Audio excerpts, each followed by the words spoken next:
ሰላም ሰላም ውድና የተከበራችሁ የኔ ውድ ቤተሰቦች እንዴት ናችሁ? በያላችሁበት ሁላችሁም ሰላም ጤና እንደሆናችሁ አልጠራጠርም። እና ዛሬ አንድ ገራሚ የሆነ ታሪክ ወደ እናንተ ይዤ መጥቻለሁ ማለት ነው። በፈረንሳይ ውስጥ የሚኖሩ አንድ በእድሜ ገፋ ያሉና ጉልበታቸው በጣም የደከመ አባት ናቸው። እኚህ አባት አንድ ልጅ አላቸው እና ይህ ልጃቸው ደግሞ ታስሯል፣ እስር ቤት ነው ያለው። ከዛ አንድ ቀን ወደዚህ ልጃቸው ደብዳቤ ለመጻፍ ፈለጉና ደብዳቤ ጽፈው የልጅ ወደ ታሰረበት እስር ቤት ይልካሉ ማለት ነው። እና ደብዳቤው ምን የሚል ነበረ? ልጄ እንዴት ነህ? ደህና ነህ ወይ? እና ልጄ በዚህ ዓመት እርሻው አልታረሰም፣ ድንቹም ደግሞ አልተተከለም። እኔ ጉልበቴ በጣም ደክሟል። በዚህ ሰዓት ከጎኔ ብትሆን ኖሮ ምንኛ ደስ ይለኝ ነበረ። ልጄ ባለህበት ደህና ሁንልኝ፣ በጣም እወድሃለሁ የሚል ደብዳቤ ጽፈው ለዚህ ልጅ ወዳለበት ወደ እስር ቤት ይልኩለታል ማለት ነው። ከዛ ልጅ ይህንን ደብዳቤ ደረሰው፣ አነበበው። ከዛ ከሳምንት በኋላ የዚህን ደብዳቤ ምላሽ ጽፎ ወደ አባቱ ላከ ማለት ነው። እና የደብዳቤው ምላሽ ምን የሚል ነበረ? አባቴ እኔ ደህና ነኝ፣ አንተ እንዴት ነህ? ግን ዘንድሮ እርሻውን እንዳታርሰው፣ ምክንያቱም ሰዎቹን የቀበርኳቸው እዛ ማሳ ውስጥ ነው ብሎ ደብዳቤው ወደ አባቱ ይልካል ማለት ነው። ከዛ ይህ ደብዳቤ ወደዚህ አባት ተጽፎ ሲላክ በመሃል መልእክቱ ወዴት ይደርሳል? ወደ ፖሊሶች ይደርሳል ማለት ነው። ከዛ ፖሊሶች ይህ መልእክት እንደደረሳቸው ቶሎ ብለው ሄደው ያንን ማሳ ይከቡታል ማለት ነው። ማሳውን ከበቡት። በጣም ብዙ ፖሊስ በጣም ብዙ ፖሊስ ነው የሄደው እና ከዛ ማሳው ዙሪያ ከበቡት። ከዛ ተቆፈረ። ዙሪያው አንድ ቦታ ሳይቀር ሁሉም ቦታ ተቆፈረ።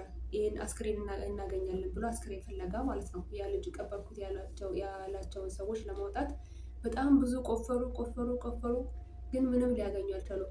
ከዛ መጨረሻ ላይ በቃ ምንም እንደማያገኙ ተስፋ ሲቆርጡ ለዚህ ገበሬ በጣም ይቅርታ አድርግልን፣ በተሳሳተ መረጃ ነው መሰለኝ የመጣ ነው ብለው ይቅርታ ጠይቀው ተመልሰው ወደ መጡበት ይመለሳሉ ማለት ነው። ከዛ ይሄ ልጅ ሄደው እነዚህ ፖሊሶች ማሳውን እንደቆፈሩት ምናምን መልእክት ይደርሰዋል እና አሁንም ድጋሚ ደብዳቤ ወደ አባቱ ይጽፋል።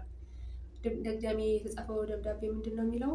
አባቴ እኔ ባለሁበት በአሁኑ አቅሜ ላደርግልክ የምችለው ይሄንን ብቻ ነው። አሁን ይኸውልህ ማሳው ተቆፍሮ ተዘጋጅቷል።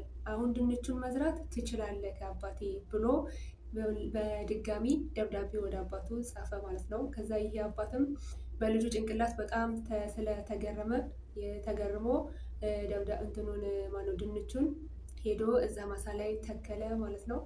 ስለዚህ ይሄ ልጅ ያደረገው ነገር በጣም ገራሚ ነው። እሱ ታስሯል፣ እንግዲህ መጥቶ አባቱን መርዳት አይችልም። ስለዚህ ማድረግ የሚችለው ምንድነው? ጭንቅላቱን መጠቀም ነው ማለት ነው። አእምሮውን ተጠቅሞ ያ ማሳ የሚቆፈርበት መንገድ፣ ምክንያቱም አባቱ ደካማ ነው፣ ይህንን ማሳ መቆፈር አይችልም። ስለዚህ ያንን ማሳ በሆነ ጥበብ ተጠቅሞ ማስቆፈር ስላለበት አስክሬን እዛ ማሳ ውስጥ ቀብሬያለሁ በሚል ሰበብ ያ ማሳ ፖሊሶቹ ሄደው እንዲቆፍሩት አድርጎ የአባቱን ድካም አቅልሏል ማለት ነው። ስለዚህ አንዳንዴ ጭንቅላታችንን ከተጠቀምነው አእምሯችንን አሰርተን በቃ ሊታሰቡ የማይችሉ ነገሮችን መስራት እንችላለን እና የትም ብንሆን በምንም አይነት ሁኔታ ውስጥ ብንሆን አእምሯችንን ተጠቅመን ነገሮችን ለማከናወን ጥረት እናደርግላችኋለሁ።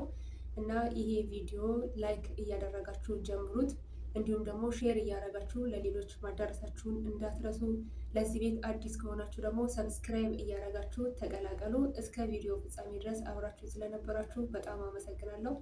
በቀጣይ በሌላ ቪዲዮ እስከምንገናኝ ድረስ በያላችሁበት ደህና ሆኑልኝ። በጣም አመሰግናለሁ። ቻው